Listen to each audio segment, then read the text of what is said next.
E abrisse a sua Bíblia comigo no Evangelho de Lucas, capítulo 6, verso 40. Evangelho de Lucas, capítulo 6, verso de número 40. Quantos estão comigo em Lucas, capítulo 6, verso 40? Amém? Eu tenho uma tradução da minha preferência, né? Talvez a tradução que vocês tenham é diferente da minha. Na minha tradução está escrito assim: o discípulo não é superior ao seu mestre. Aí diz: mas todo aquele que for bem instruído será como seu mestre. Está lá na tela, você pode repetir comigo? Eu queria ouvir a voz da igreja. Vamos lá. 1, 2 e 3. O discípulo não é superior a seu mestre, mas todo que for perfeito será como seu mestre. Muito bem, essa daí está perfeito. Na minha versão diz bem instruído. Eu não gosto dessa versão, eu prefiro bem instruído. Então vamos repetir na minha, todos juntos, vamos lá. O discípulo não é superior a seu mestre, mas todo aquele que for bem instruído será como seu mestre. Quantos podem dizer glória a Deus? Antes de você sentar, diga eu. Bem forte, eu. Preciso sair daqui sabendo qual a diferença entre ser crente, evangélico, cristão e discípulo. Com certeza, eu vou sair daqui sabendo. Quem acredita nisso, dá um brado de glória a Deus. Toma o seu assento.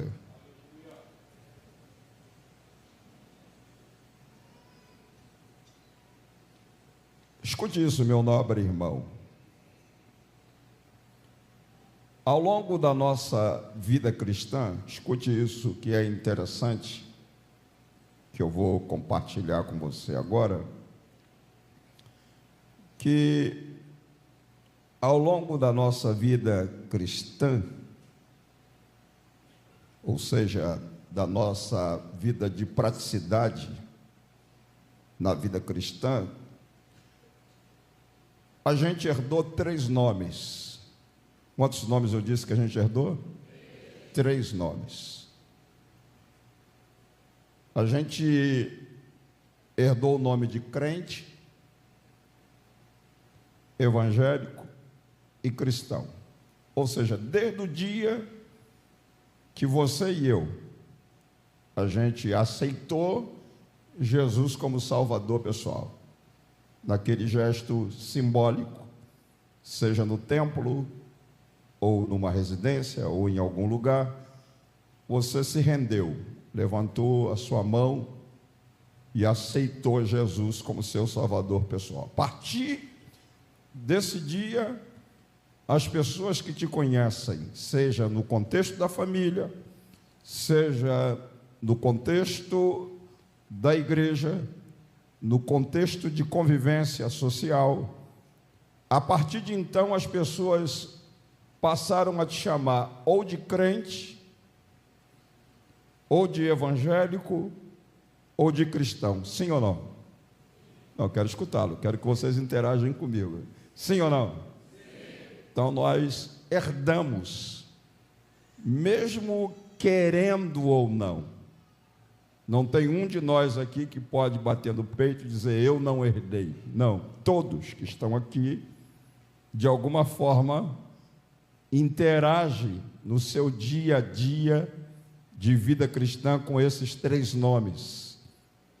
Nós já nos familiarizamos com esses nomes. É tão verdade que, de repente, você está num consultório, aguardando o momento da sua consulta, ou de repente numa fila para cumprir alguma obrigação, pagar algum boleto, alguma conta, e de repente você não está tradicionalmente vestido como eu estou, de terno e gravata. Essa forma na qual eu estou vestido aqui, talvez hoje, nesse século 21, já não tem tanta implicação como alguns anos atrás. Alguns anos atrás, a gente, principalmente os pentecostais, éramos conhecidos pela nossa maneira de se vestir, a nossa indumentária, a nossa roupa, de alguma forma, dizia para as pessoas a nossa praticidade de vida religiosa. E o terno e a gravata era uma marca registrada entre nós. Digo entre nós, por exemplo, eu que fui criado uma denominação chamada Assembleia de Deus. De alguma forma, desde a minha infância, eu aprendi a usar ternos. E vinha falando com o pastor que alguns anos atrás a gente fazia ar livres. Não sei, alguém aqui já fez ar livre? A gente fazia ar livre e o sol estava quase 40 graus e a gente estava lá de terno e gravata no sol para fazer o culto ao ar livre. E as mulheres eram conhecidas também pela maneira de se vestir. E de repente você estava numa fila ou na sala, num consultório, e alguém ficava te observando e daqui a pouco virava para você sem mais e nem menos e dizia: olha, você tem jeito de ser crente. E na verdade aí eu estou dizendo que você não estava com trajes que retratam que de fato você é um crente. Você estava esporte, vestido de forma comum, como todas as outras pessoas. E esse nome, crente, repete comigo, crente, nós nos familiarizamos tanto com ele, que a gente, de alguma forma, tem um apego descomunal. A gente tem um apego indescritível, quase que indizível, com esse nome crente. A ponto de, numa experiência dessa natureza, de alguém olhar para a gente e dizer que a gente é crente, a gente fica tão maravilhado, boquiaberto, sobressaltado pelo fato de não estar com a Bíblia debaixo do braço, pelo fato de não estar com trajes, a rigor que retrata isso, que de repente você cerca o pastor lá na porta do templo e pede uma oportunidade a ele, dizendo: pastor, eu queria que o senhor me desse uma oportunidade para dar um testemunho. E o pastor: mas agora sim, em cima da hora? Não, pastor, essa semana me aconteceu algo tão extraordinário que eu não posso deixar de compartilhar com a igreja. Aí você sobe aqui no altar, o pastor fica na expectativa do seu testemunho e você vai dizer que estava no consultório, não estava com trajes, que retratava a sua preferência religiosa, e alguém olhou para você e distinguiu você como crente.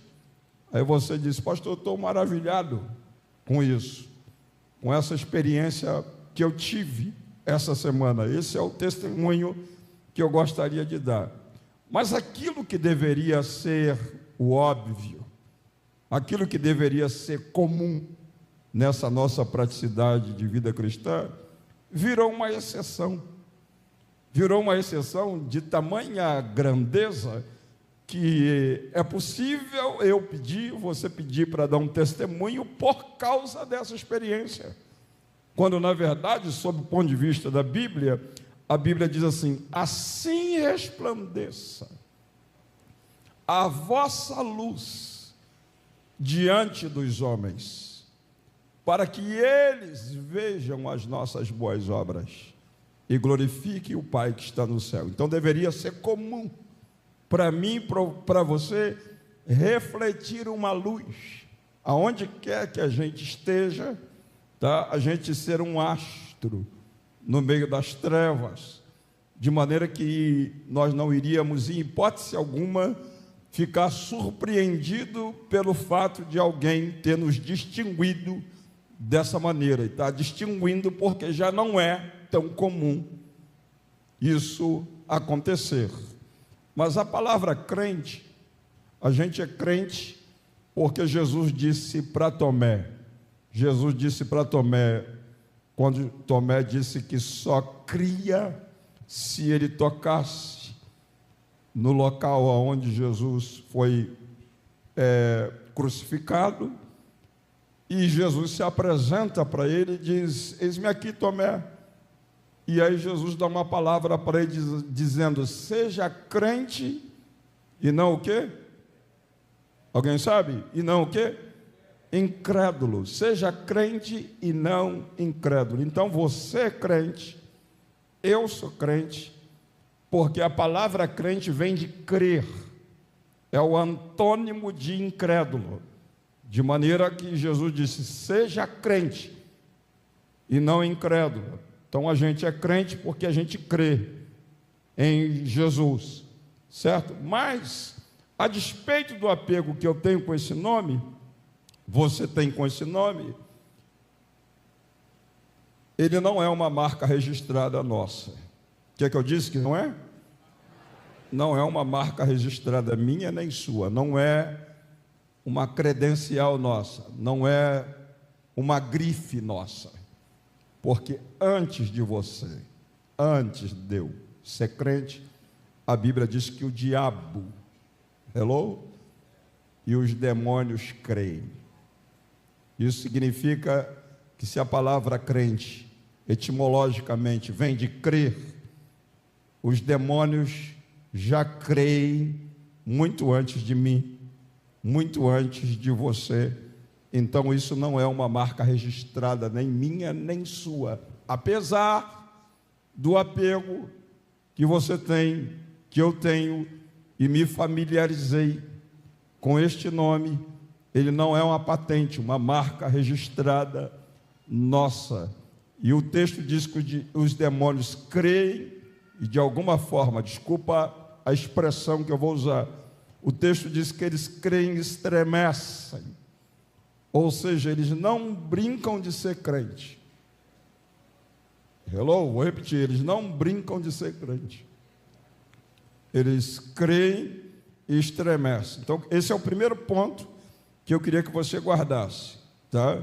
Para você, na verdade, não ficar tão apaixonado com esse nome que você herdou, eu herdei, nós herdamos, e que de alguma forma tem uma influência descomunal nessa nossa praticidade de vida cristã. Segundo lugar, que eu quero que você guarde nessa ministração, a segunda coisa: não existe nenhum ser humano, o que eu disse?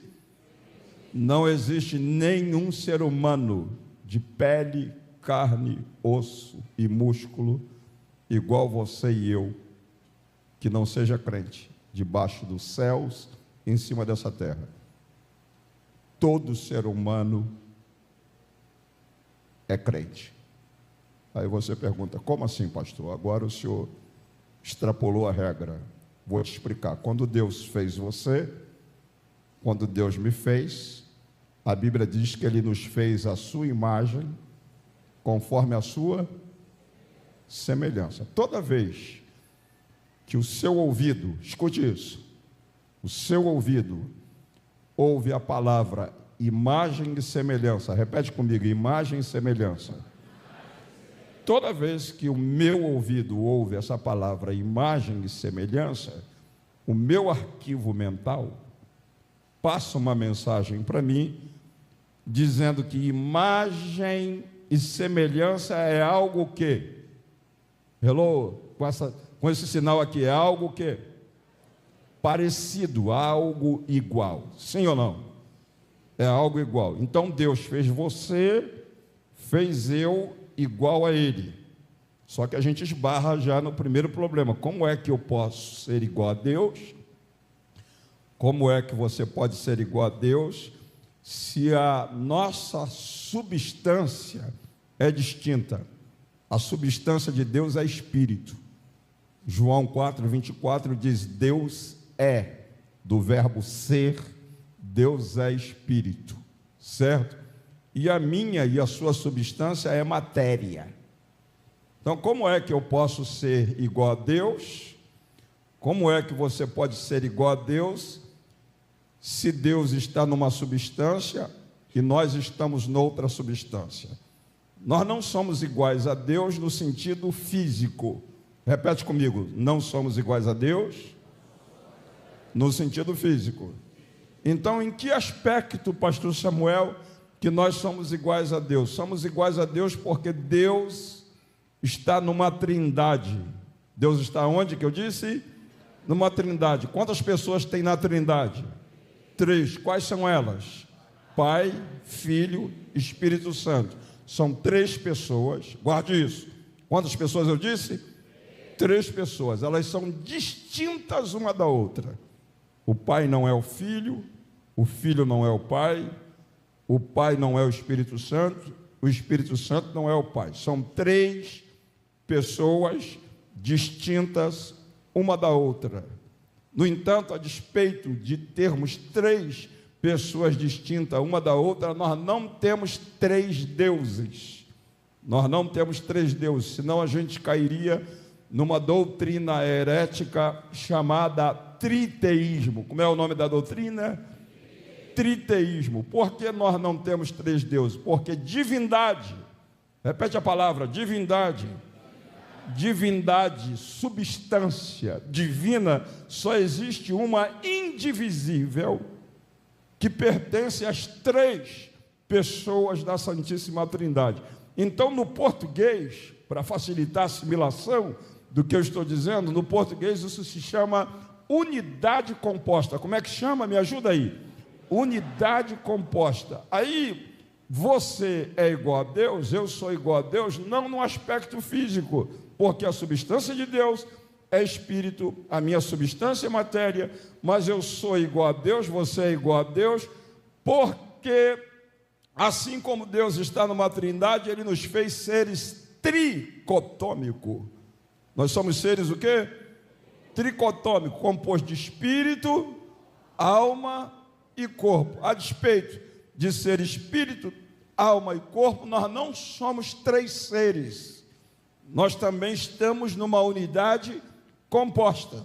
Aí já começamos a ficar igual a Deus, porque Deus está numa trindade, tá? Numa unidade composta, me fez também tricotômico, numa unidade composta. Agora, nessa unidade composta, eu tenho o invólucro, essa caixa aqui, tá? Chamada homem exterior, chamada casa terrena, que é o meu corpo, que é o seu corpo. Nós temos, e dentro desse corpo tem o espírito e a alma. Paulo chama o que está dentro do corpo de homem interior. Repete comigo, homem interior. Tá? E o corpo ele chama de homem exterior. Diga comigo, homem exterior. Então o corpo abriga a alma e o corpo, a alma e o espírito, que formam o homem interior. E a alma humana é a sede da nossa personalidade. Na alma estão 3 atributos que retratam que a gente é uma pessoa. Número 1, inteligência. Número 2, sentimento. Número 3, vontade. Repete comigo, bota a mão na testa e diga inteligência. No peito, vontade. Ou seja, no peito, sentimento. Repetindo, vontade.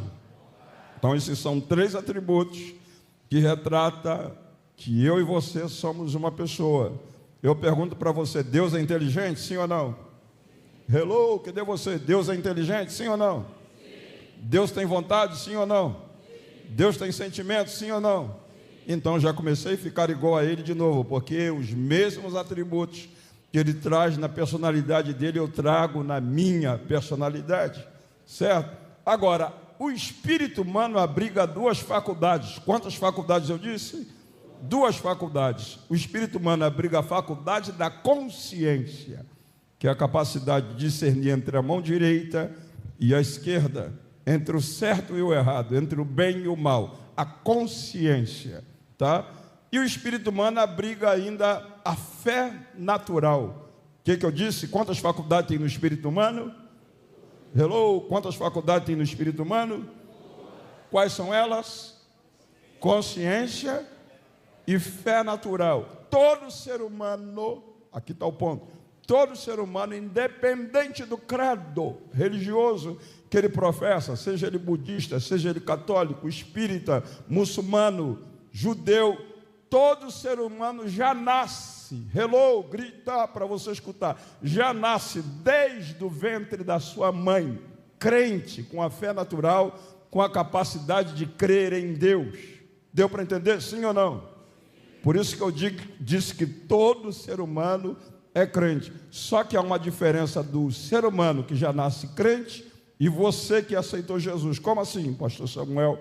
Paulo escrevendo em 1 aos Coríntios, Paulo escrevendo, ele disse assim: aprove a Deus, hello, vou gritar de novo, aprove a Deus salvar os crentes.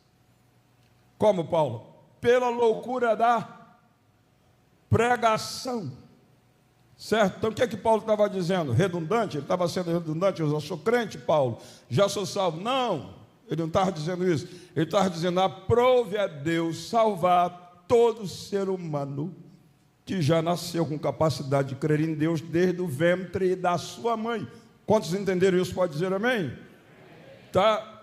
Agora, qual é a diferença do indivíduo que já nasceu crente e nós que aceitamos Jesus e herdamos esse nome de crente? Qual é a diferença? A diferença é que a Bíblia diz o seguinte: pela graça, vou repetir, pela graça sois o quê? Salvo.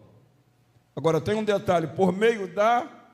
Não escutei. Por meio da... Aí Paulo disse: essa fé já não é inata. Não, todo ser humano já não nasce com ela. É dom, é donativo, é presente, adquirido sem mérito.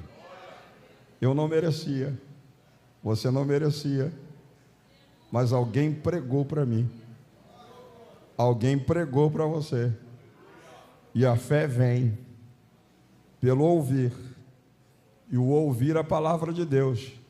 Aí pela graça, favor imerecido, eu fui salvo por meio da fé, que eu não nasci com ela, que é um dom de Deus.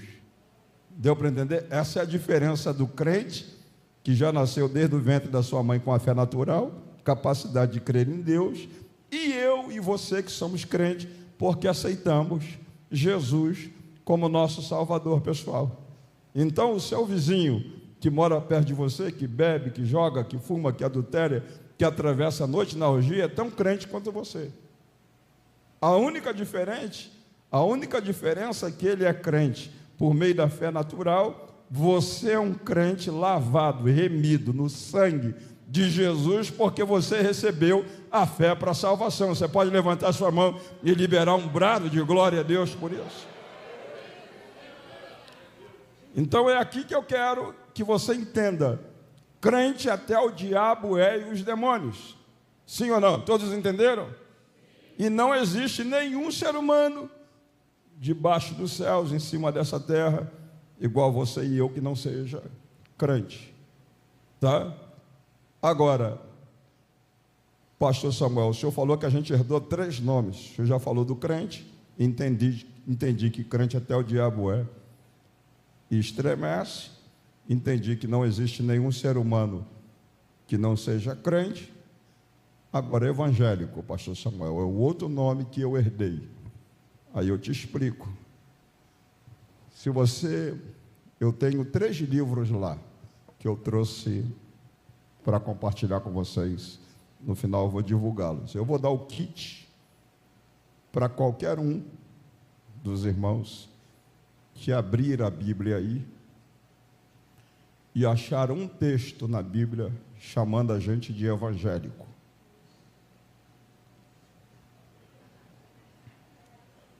Eu vou dar um kit do meu livro, dos meus livros, se você achar algum texto. Aí você me pergunta: pastor, mas se não tem esse texto na Bíblia, Por que nós somos chamados de evangélico? Nós somos chamados de evangélico porque a gente crê no evangelho. Hello? Por que somos chamados de evangelho? Porque a gente crê no evangelho. Segundo, porque a gente prega o evangelho. Você vai encontrar na Bíblia evangelho. Repete comigo, evangelho. Evangelho de Mateus, evangelho de Marcos, evangelho de Lucas, evangelho de João. Mas você não vai encontrar a palavra evangélico. Qual a palavra que a gente não vai encontrar? Evangélico. Nós só somos chamados de evangélico porque pregamos o evangelho e cremos no evangelho. Estou sendo entendido até aí, sim ou não? Tá, pastor Samuel, já entendi acerca do crente, do nome que eu herdei. Eu nunca tinha avaliado isso sob o ponto de vista da Bíblia. Eu acho que tem muita gente aqui que nunca tinha olhado sob o ponto de vista da Bíblia os nomes, os quais têm implicação na sua vida cristã, mas essa noite você está tendo esse privilégio de Deus iluminar os olhos do seu entendimento com essa revelação. Então, crente até o diabo é, e não existe nenhum ser humano que não seja crente. Evangélico, não existe esse nome na Bíblia. Eu só sou chamado de evangélico.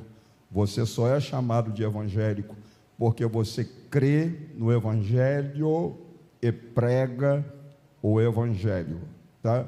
Aí você me diz, pastor, só que nós somos chamados também de cristão. Hello?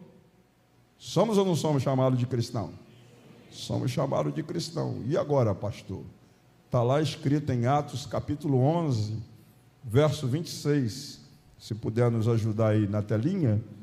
Atos capítulo 11, verso 26. Esse texto eu faço questão de que todos vocês leiam. Vamos lá? 1, 2 e 3, bem forte. Quero escutar a sua voz.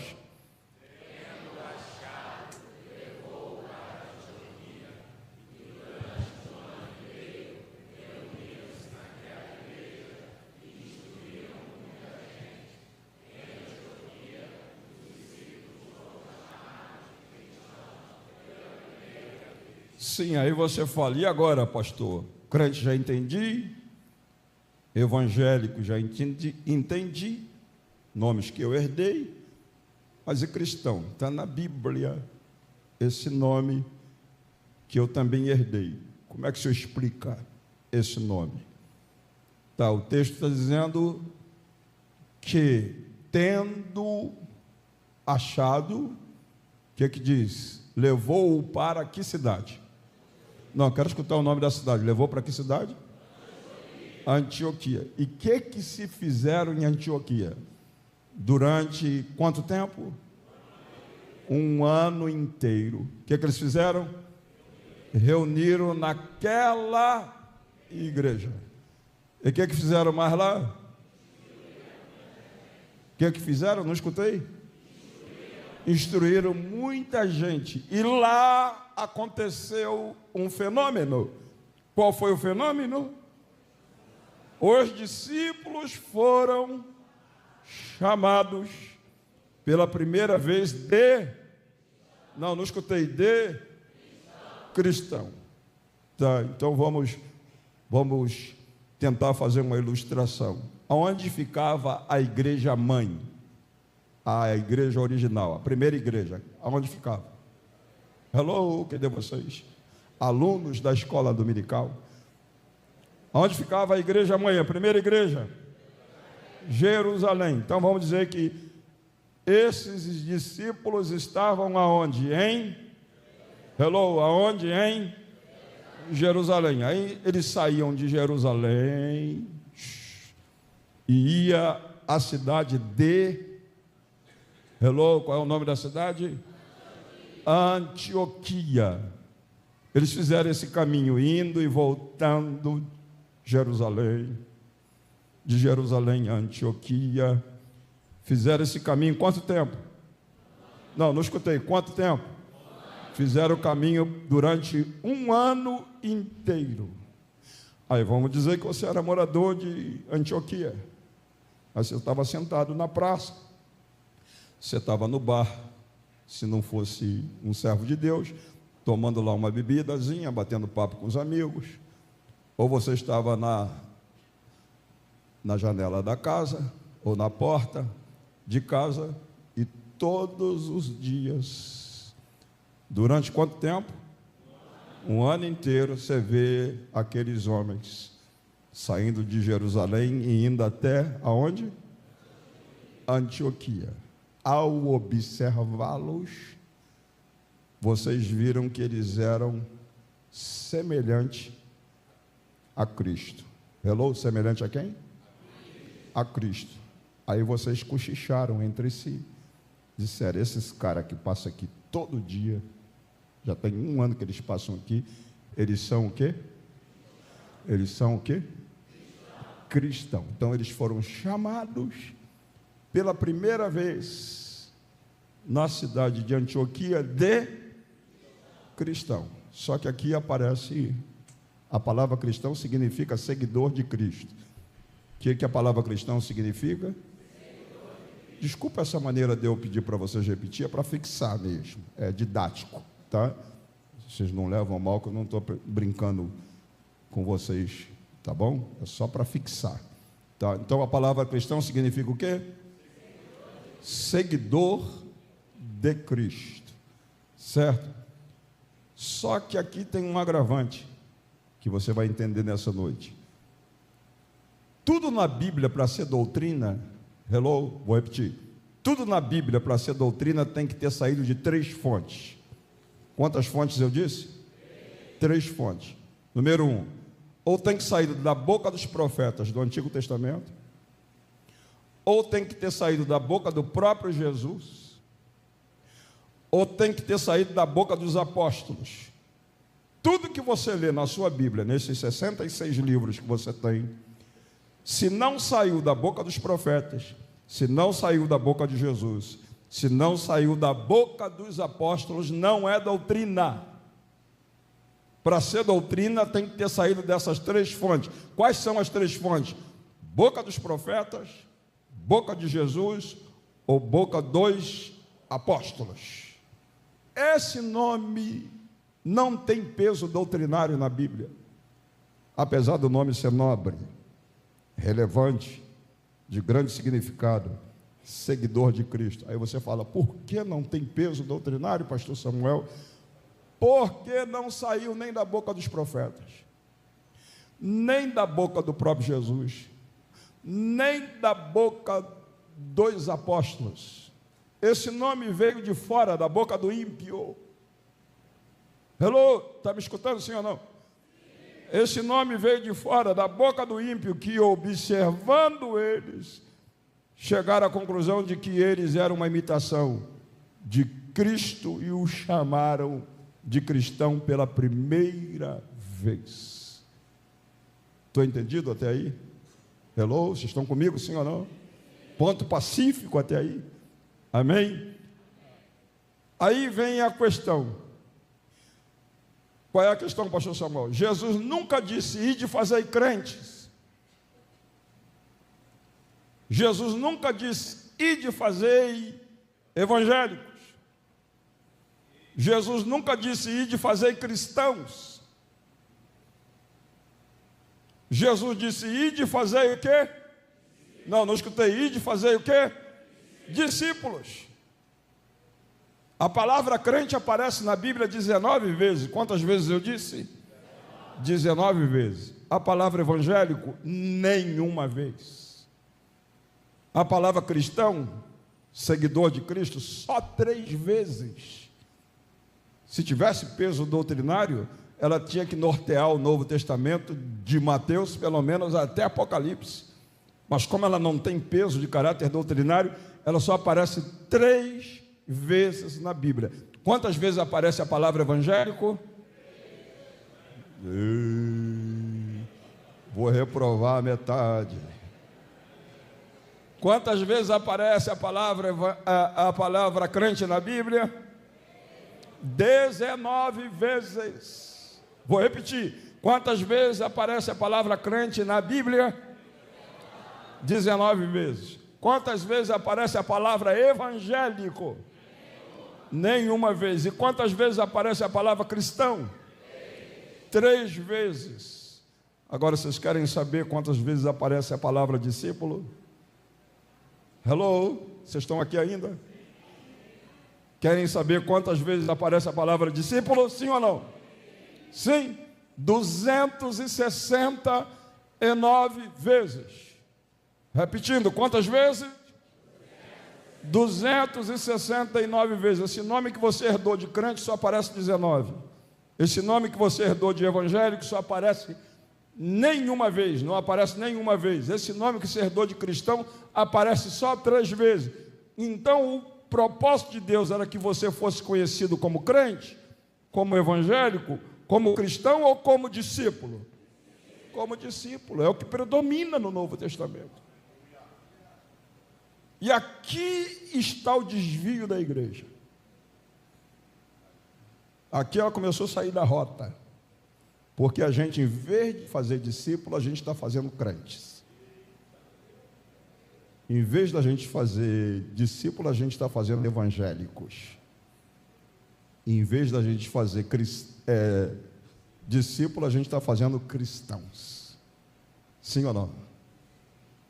E a gente tem discutido o crescimento absurdo. São, segundo estimativa, parece que já são 40% de brasileiros que herdaram esses nomes: crente, evangélico e cristão. E qual é a porcentagem dentre esses 40% de discípulos?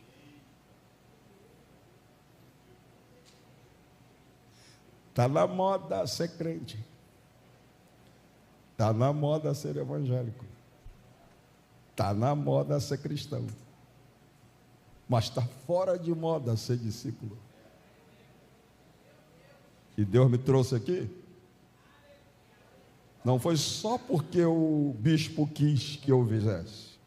Na presciência de Deus, estava determinado essa noite. Vou gritar de novo, estava determinado essa noite. Porque Deus quer nos tirar desse comodismo relacionado com essa vida, desculpa a linguagem, com respeito, medíocre de crentes, evangélicos e cristãos que a gente está levando. E Deus está dizendo: eu queria que você fosse um discípulo.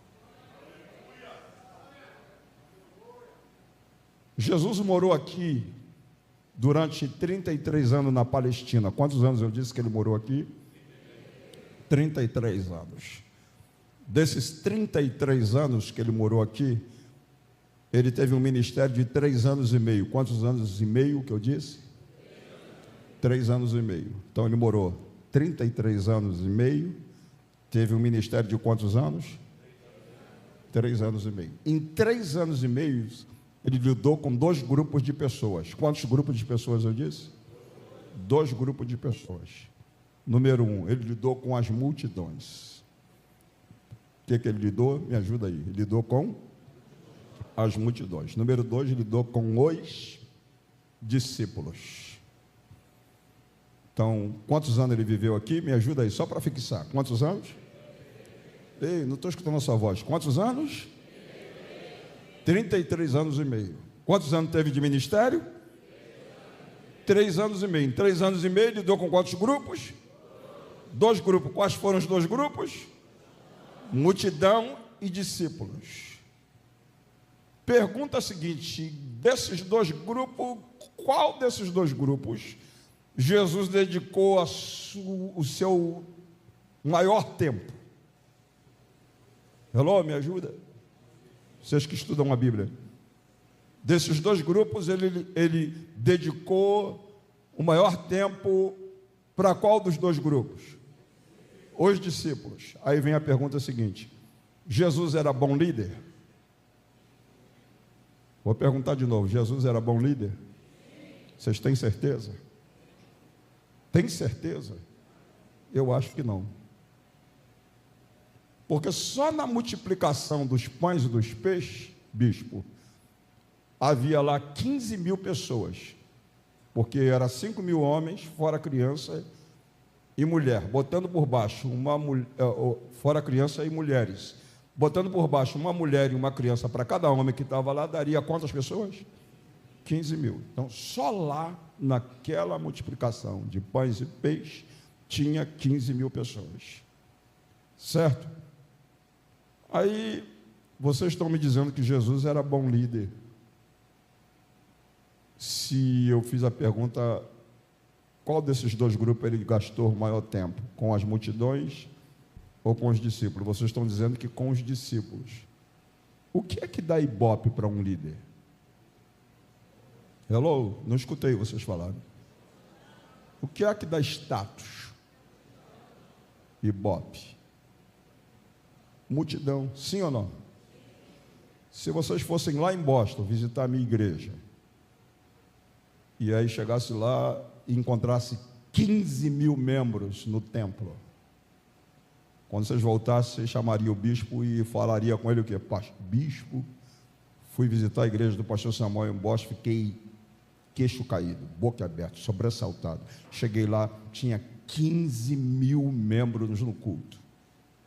Aí, qual a linguagem popular que você usaria com o bispo? Bispo, o pastor Samuel é o cara em Boston. Sim ou não? Seria mais ou menos essa linguagem, certo? Mas se fosse lá, tivesse 12. Hã? Aí você chegaria aqui e dizer, pô, ele pregou bem aqui na ceia. Eu criei uma imagem assim, de que ele fosse o cara. Cheguei lá, pô, bispo, só tinha 12 gatos pingados. Aí a pergunta é a seguinte: vocês continuariam me achando bom líder? Estou falando de mim. O que vocês achariam? Eu sou bom líder ou não? Não. Então por que vocês estão dizendo que Jesus era bom líder? Se ele, em vez de concentrar suas energias em 15 mil, concentra a energia em 12. Hã?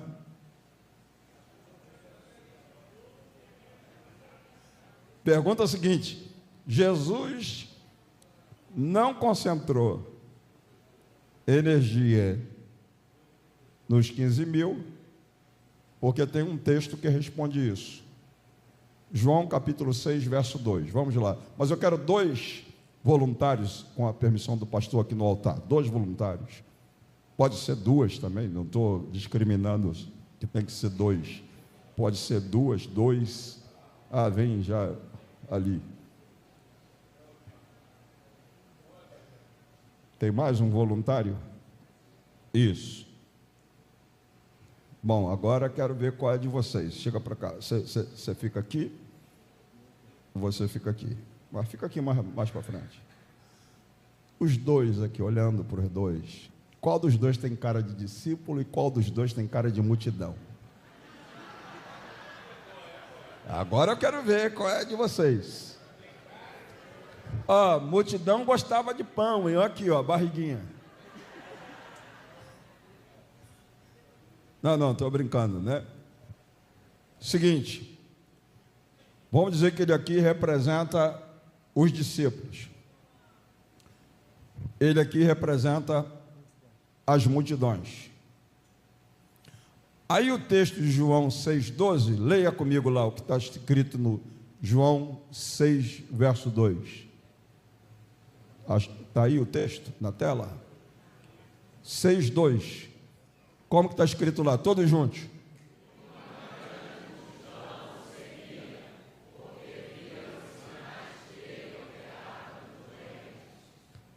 Grande multidão o seguia, porque tinham o que? Visto os sinais que ele fazia na cura dos enfermos. Na minha tradução é assim, tá? Embora aquela ali fala doentes, tá? Então ele representa essa multidão que seguia Jesus, porque tinham visto os sinais miraculosos que ele fazia na cura dos enfermos. Aí eu vou fazer uma exemplificação aqui, mudando a regra, tá? Estica os seus 2 braços para frente. Não, abre o braço, isso. Não, mas para frente. Abre só assim, isso. Ele agora vai representar Jesus. Eu vou representar as multidões. Então, essa grande multidão que seguia Jesus por causa dos sinais miraculosos que ele fazia na cura dos enfermos, olha como é que eles vinham, só para ter uma ilustração mais ou menos. Vinha assim, ó, descosta, como eu estou indo, pode ficar aí, descosta, aí dava umas cotoveladas em Jesus, assim, e dizia: eu não quero nada com teu ensino, eu não quero nada com a sua doutrina, eu não quero saber que esse negócio de dizimar, de ofertar, esse negócio de evangelizar, de escola dominical, não quero nada disso. Aí Jesus me perguntava: o que você está fazendo atrás de mim? Aí eu respondia: eu estou atrás de você porque tu tens um produto, e eu sou consumista desse produto. Então, o que você veio fazer? Eu vim para tirar o produto. Eu quero o produto, mas não te quero. Eu só quero o produto. Tá? Como Jesus não sofre de uma patologia que eu sofro, que a maioria da gente sofre, chamado megalomania, mania de grandeza, ele não precisa que o ego dele seja massageado por número, por quantidade. Ele disse: aprendei de mim, que sou manso e humilde, e encontrareis descanso para as vossas almas.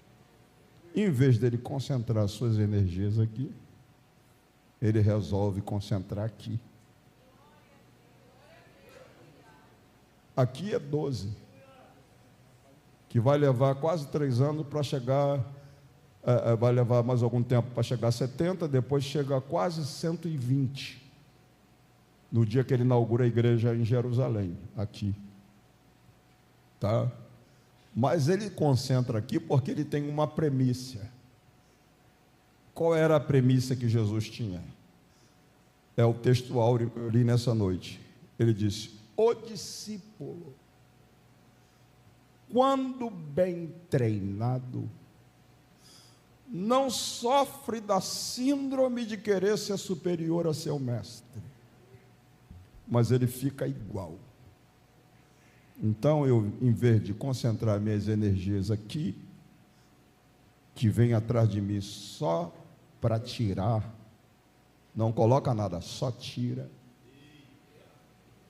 eu vou colocar minha energia aqui, porque aqui eu vou treinar para ter a minha mente, eu vou treinar para ter a minha impressão digital, o meu caráter, e nele haverá os mesmos sentimentos, e vai se identificar com a minha vontade, que é boa, agradável e perfeita.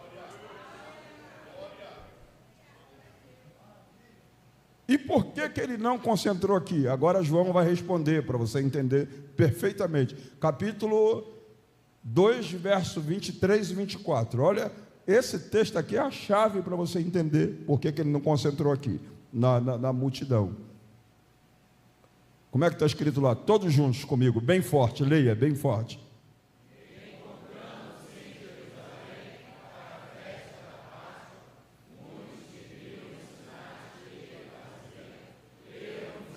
Ah, peraí, creram, por que creram?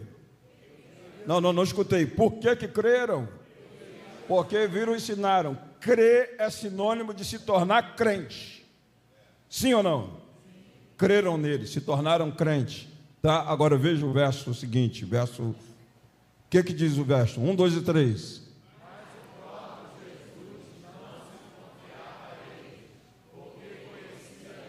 Ou seja, tem tradução que diz: Jesus não confiava neles. Aqui está o ponto: Jesus não confia em crentes. Não, você não escutou, vou gritar de novo. Jesus não confia em crentes, evangélicos e cristãos. E quem são? Escute,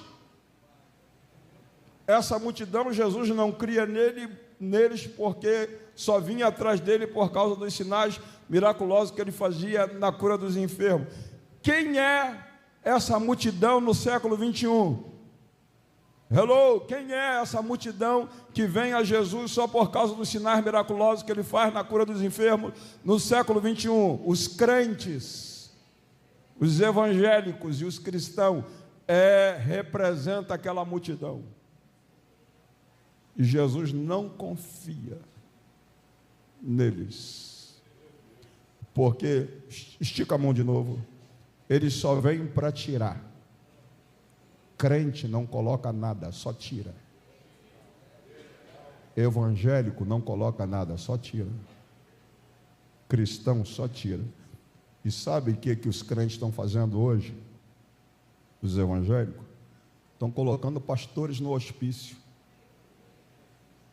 Tem pastores suicidando por causa de crentes, porque suga, pendura, só para tirar, sugar. Ora por mim, jejua por mim, visita por mim, vai na cadeia, vai no hospital, e só tira.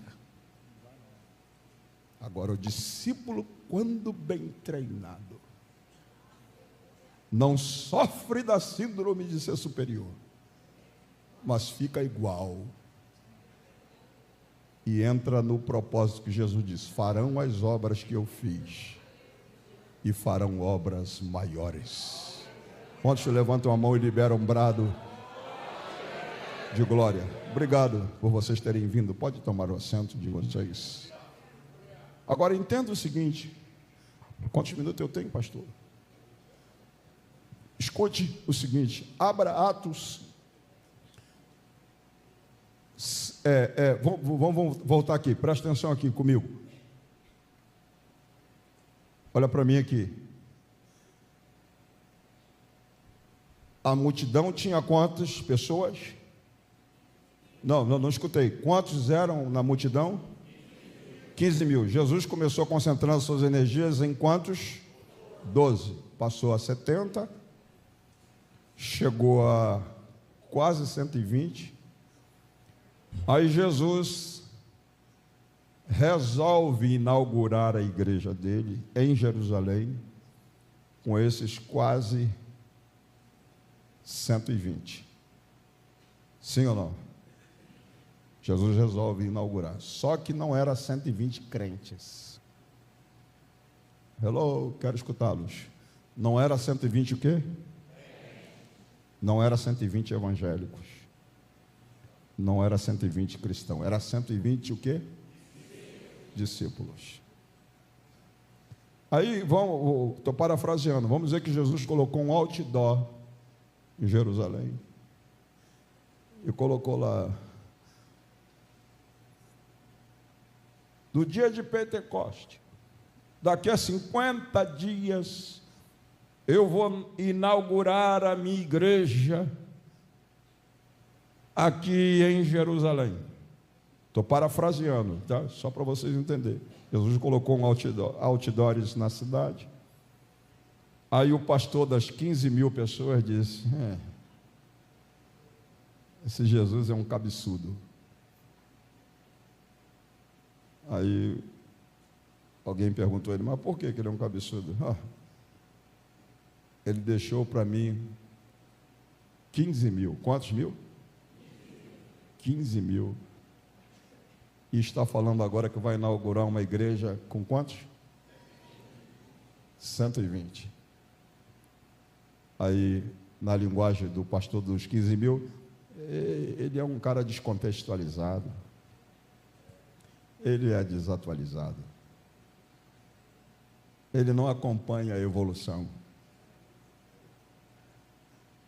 Como ele está totalmente descontextualizado, a igreja dele só tem quase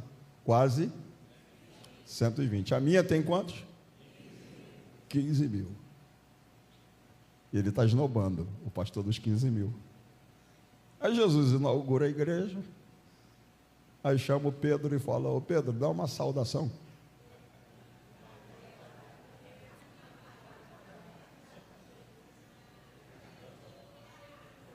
O método de Jesus é infalível. O texto diz: o discípulo, quando bem treinado, não é superior ao seu mestre, fica igual. Aí Pedro diz assim: ô mestre, eu posso fazer o apelo? Ele diz: meu filho, você foi bem treinado para isso.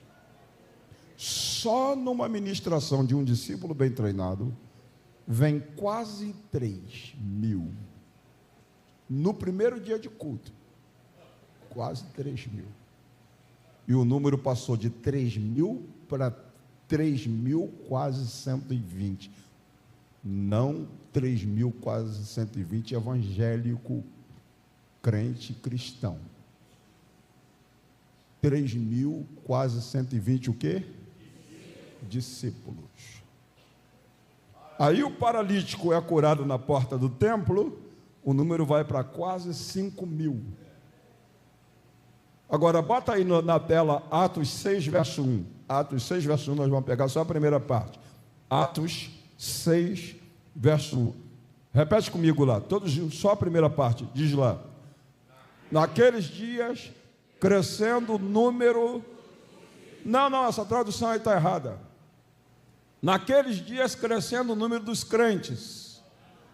Não está errada essa tradução? Crescendo o número de evangélicos. Crescendo o número de cristãos. Como é que está escrito? Repete de novo. Naqueles dias, crescendo o número de quê? De discípulos. Hello? Crescendo o número de quê? Discípulo. E o verbo crescer tem um gerúndio que retrata processo contínuo de crescimento. Todos os dias o Senhor ia acrescentando o número daqueles que iam se salvar, porque estavam usando o método original de fazer discípulo não crente, evangélico e cristão. Agora, veja o verso 7, o que aconteceu nesse mesmo capítulo, verso 7.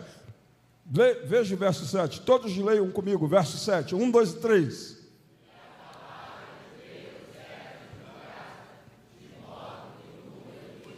O número de crentes, não? Número de evangélicos, não? Número de cristãos, não? Número de quê? Dos discípulos. O que aconteceu? Em Jerusalém se multiplicava muito.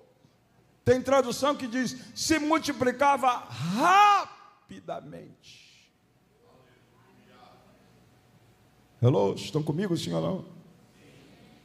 Nem os apóstolos, guarde isso, nem os apóstolos, nem Jesus, nunca pastorearam crentes, evangélico e cristão. A igreja primitiva era a igreja de discípulos. Eu vou gritar de novo no seu ouvido. A igreja primitiva era a igreja de quê? De discípulos.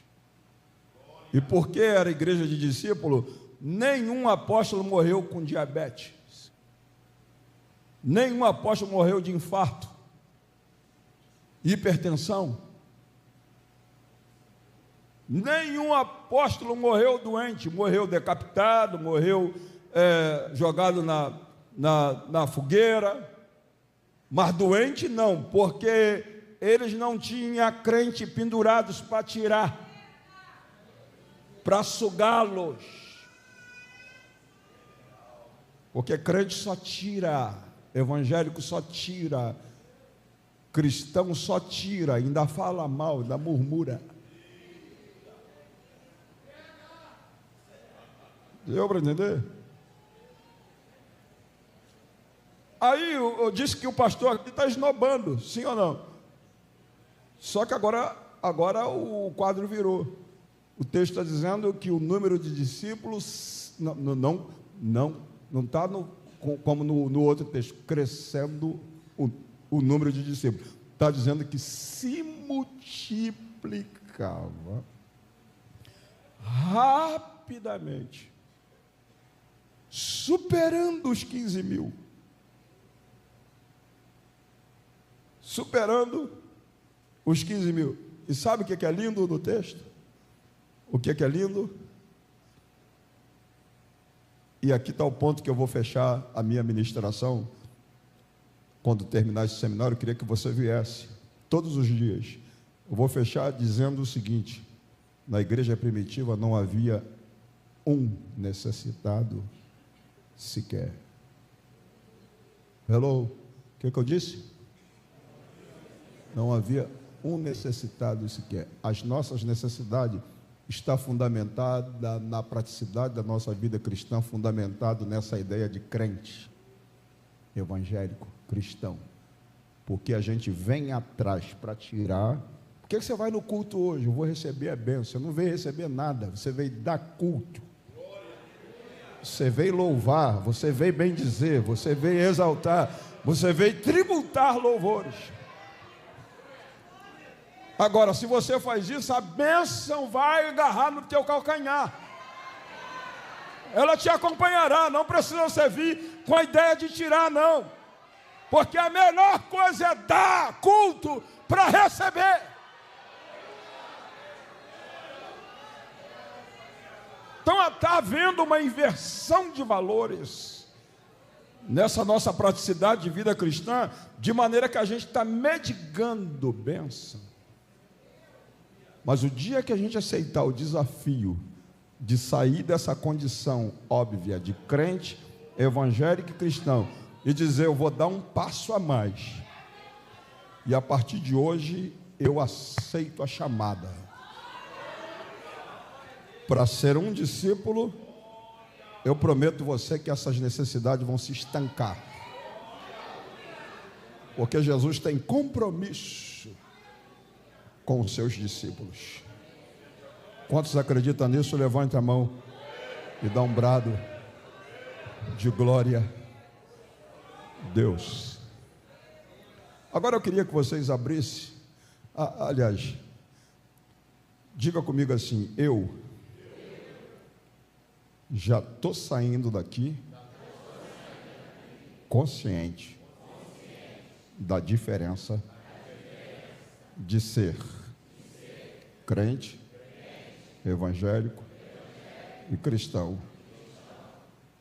e ser discípulo. Diga: crente só aparece na Bíblia 19 vezes. Diga: evangélico não aparece nenhuma vez. Diga: cristão só 3 vezes. Como discípulo aparece 269 vezes. Eu entendi que o propósito de Deus é que eu não seja conhecido lá fora só como crente, só como evangélico, só como cristão. Eu aceito, grita bem alto: eu aceito o chamado, o desafio para eu ser um discípulo de Cristo. Quantos aceitam esse desafio? Vou gritar de novo: quantos aceitam esse desafio? Agora, se você aceita, você tem que ter 4 coisas. Quais são as 4 coisas que eu preciso, pastor Samuel? Primeiro, bota a mão na sua cabeça. Diga: eu preciso ter mente de discípulo. Ou seja, mente ensinável. Não, você não escutou. Mente ensinável. Porque discípulo significa aluno, aprendiz. Se você aceitar ser chamado para ser um discípulo, independente do título que você tem que ter uma mente ensinável. Mente de discípulo, bota a mão no coração e diga: eu preciso ter coração de filho. Não, repete de novo: eu preciso ter coração de filho.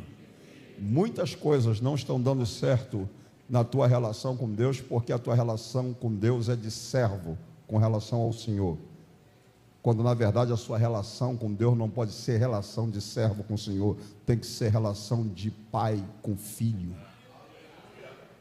Se você tiver mente de discípulo, você vai desenvolver um coração de filho.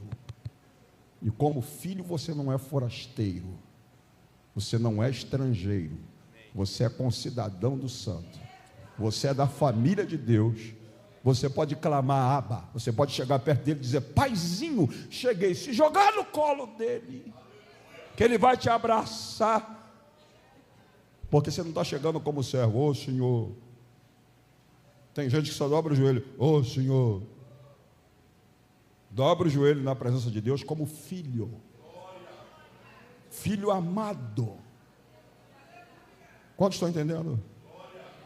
Primeiro, mente de discípulo, ensinável. Segundo, coração de filho. Terceiro, faça assim com o braço, braço de servos. Você tem que aprender a servir.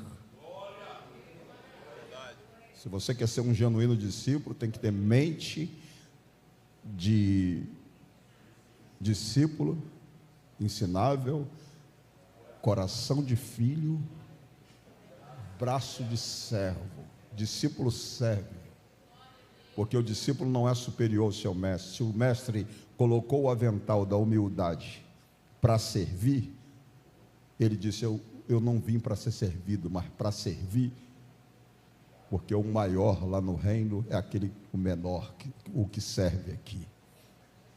Então precisamos, levanta os dois braços assim e diga: eu aceito, a partir de hoje, colocar os meus braços para servir a obra de Deus. Em quarto lugar, você precisa ter joelho de sacerdote,